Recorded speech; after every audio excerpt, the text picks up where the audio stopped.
Assalamualaikum warahmatullahi wabarakatuh. Perkenalkan, nama saya Sabrina Nafasa Fitri dari kelas 12 IPS 2. Di sini saya akan mempresentasikan dekarboksilasi oksidatif. Dekarboksilasi oksidatif adalah tahapan dari katabolisme setelah glikolisis.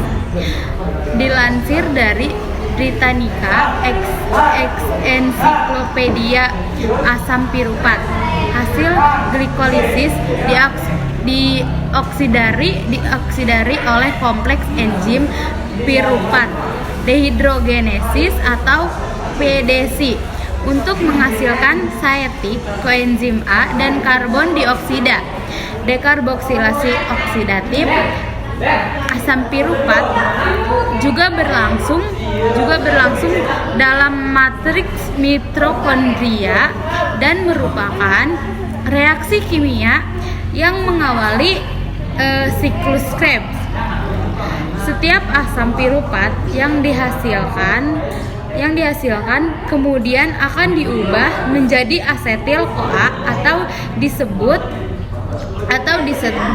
koenzim A. Asam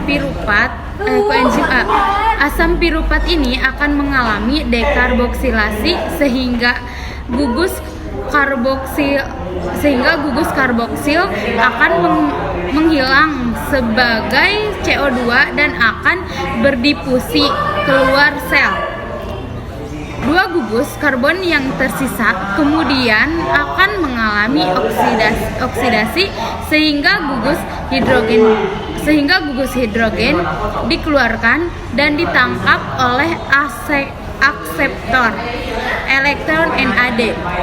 Gugus yang terbentuk kemudian ditambahkan koenzim A sehingga asetil-CoA, hasil akhir dari proses dekarboksilasi oksidatif ini akan menghasilkan 2 asetil-CoA dan 2 molekul NADH. Pembentukan asetil-CoA memerlukan kehadiran vitamin B1. Seperti apa dekarboksilasi oksidatif itu? Dekarboksilasi oksidatif itu merupakan pengubahan senyawa berkarbon 3, merupakan hasil dari glikolisis berupa asam piruvat dan menjadi senyawa-senyawa berkarbon 2 dalam bentuk asetil-CoA. Kalau dari satu asam piruvat itu dihasilkan satu asetil-CoA, berarti kalau 2 asam piruvat yang dihasilkan dari sebuah glikolisis itu berarti akan dihasilkan 2 buah asetil-CoA. Bagaimana prosesnya? Asam piruvat ini nanti dia akan melepaskan sebuah gugus berkarboksil CO2. Dilepaskan berarti ada C yang dilepaskan sehingga dari 3 atom karbon yang dimiliki asam piruvat ini hanya tinggal 2 saja atom karbonnya karena satunya dilepaskan dalam bentuk karboksil atau CO2.